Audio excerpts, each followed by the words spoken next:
Alright guys, this is a challenge lock from Farmer32 up in Marysville, Washington. It's got a cool little emblem. I think you guys have seen it before. A little skull, like a Navy hat on a skull with a couple of wrenches. Very unique. This is an arrow challenge lock, and this is attempt number, I don't know, 30, something like that. Many failures, a lot of hours spent on this lock. So many hours, in fact, that I unmummified the key because I get a lot of practical jokes around here, and it turns out the lock never was pickable.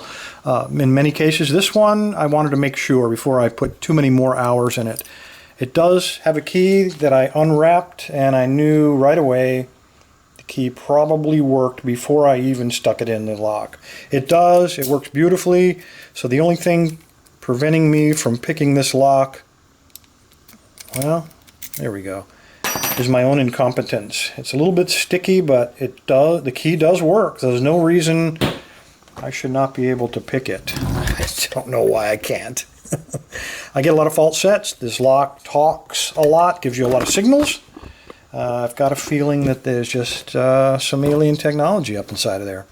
All right, I've been using, on previous attempts, top of the keyway. I'll stay with that.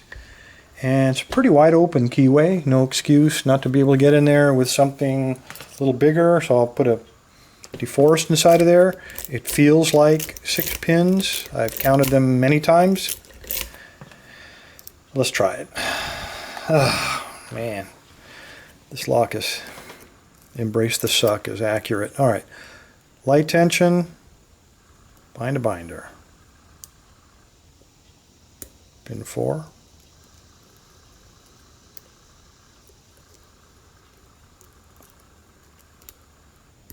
That was 3. And the weird thing is you pick and then it seems like the pins, without making any noise, it seems like they pop back down. You end up picking them again. Come on. All springy. Alright, let's try that again. Okay, it's pin 3. And I got a little click and a very slight turn on the core. Pin 4. And I got nothing. He seems like he's stuck right there on the bottom. I'm going to get under him. There we go. That was pin 5. Got a little click on him. And it feels like pin 5 is now giving me some counter rotation. So I got another click on him. Pin 2 is binding. Let me zoom in a little bit here. The feedback is very subtle. Notice just very, and I got a click off of him, but no real jump or anything. I mean, just barely touched him. Okay, 4 still stuck. Get under him and check back. There we go. That's pin 6. Oh no!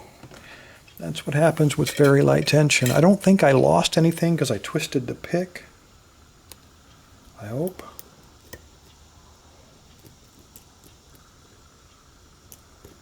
Not that it makes any difference on attempt 30, 31 or more.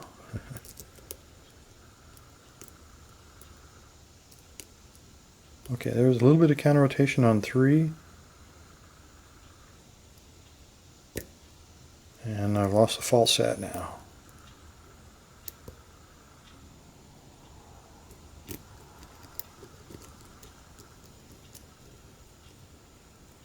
Alright, I'm going to rake, try to drag it back down and probably overset 4 when I went under him that time. Maybe.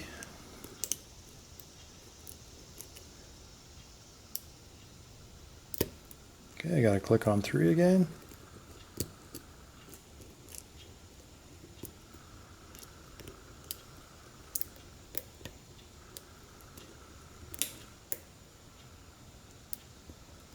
Okay, that was 4. A little click.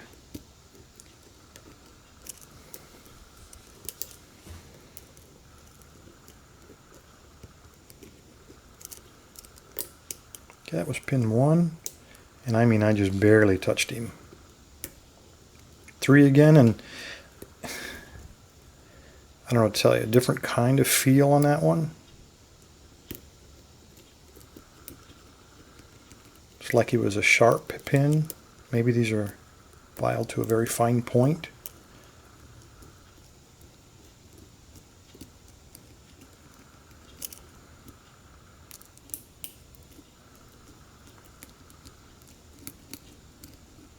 All right, I got nothing. So what I'm going to do is go to a very fine tipped hook. This is the second hook in the SS Dev Kit. And maybe there's a T-pin or something that's holding this up or preventing me from going to the next step.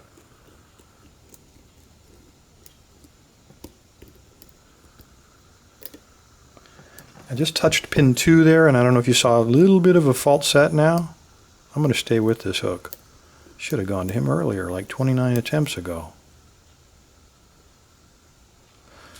All right, I'm on pin 6, and I do have a little bit of counter rotation going. And I think I got him, but somebody else fell now. Oh, that was pin 4. And I do have a fault set, a good fault set, probably the deepest one I've had to date. That was pin 3, which I've picked like 4 times already, and he just gave me a tiny little click.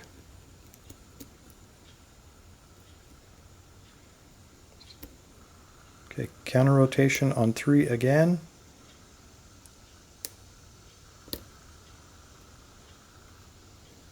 And lost a fault set.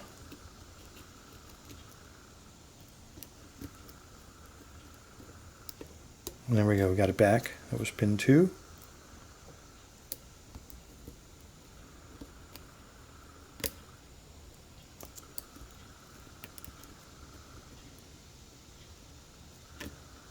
Okay, very deep fault set now. That was pin 4, and it's the deepest fault set yet for sure. I am getting counter rotation on 3 again. I'm going to get very precisely placed on him and then push him really far. Okay, good. Now he's set, I believe.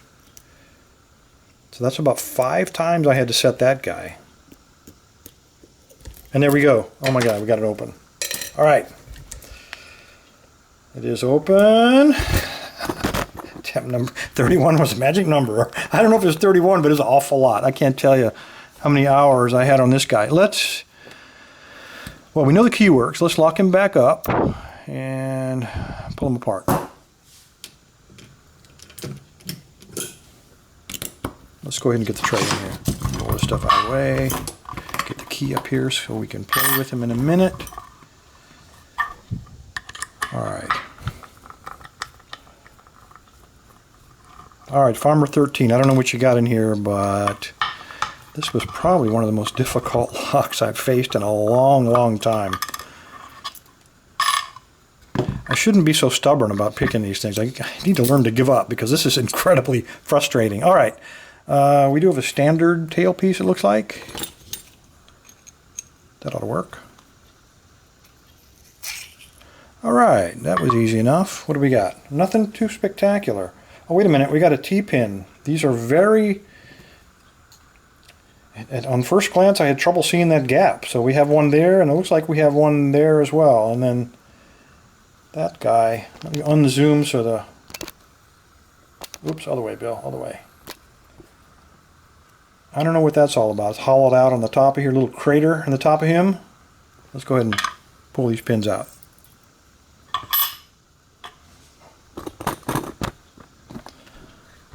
All right, serrated. We got that T-pin. We got a standard. We got a T-pin. We got the little cratered. No, it's a serrated, but he's got a little divot on the top of him. And the last one is serrated. And we got 1, 3, 5, and 6 are serrated. I'm trying to look at number 3. That may be an undercut on 3. I can't. I'm sorry, on 4. No. No, it's just the lighting. So 1, 3, 5, and 6 threaded, and as far as I can tell, that's all we got. All right, let's see what we got in the Bible. Tweezers, tweezers. Okay, we got a serrated, and don't know if you can see that. It looks like he's a different color. Next one is a T-pin. Number 3 is a spool. Wait a minute. He's more than a spool. There's something else popped out here. He's hollow. And that little steel pin, and I know he's steel because he's stuck. He didn't go flying. He stuck to the tweezers. That's why I keep magnetic tweezers around. Let me get that guy off of there. So we have a little steel rod going down the side of there. Okay, we're on 4. And it looks like a standard. Come out of there. No, it's not a standard. That's another T-pin. Okay, let me get that spring out of the way. Wow, that was a long spring on him. Okay, number 5. It looks like... Grab the light so you can see down the side of there. Another little T-pin looks like. Come out of there. It is a T-pin with a spool on it. And another, thank God for magnetic tweezers, another one of these little steel rods. Alright, we're going to have to figure that out.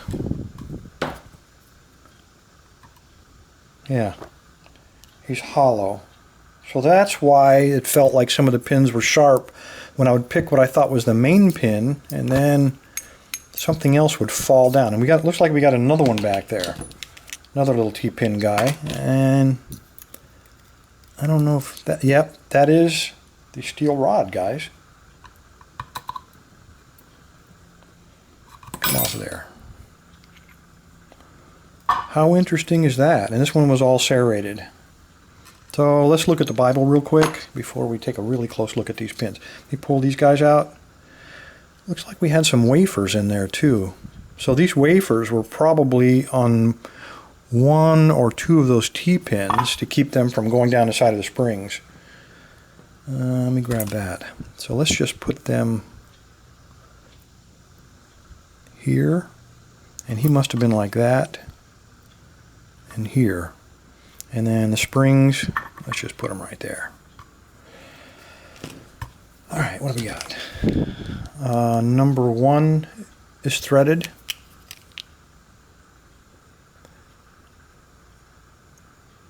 Looks like number 5 is threaded, and that's it. 1, 3, and 5 are threaded. Oop. Inside of there. Let's take a look at these pins. Let me grab this real quick. So he was up inside of there like this.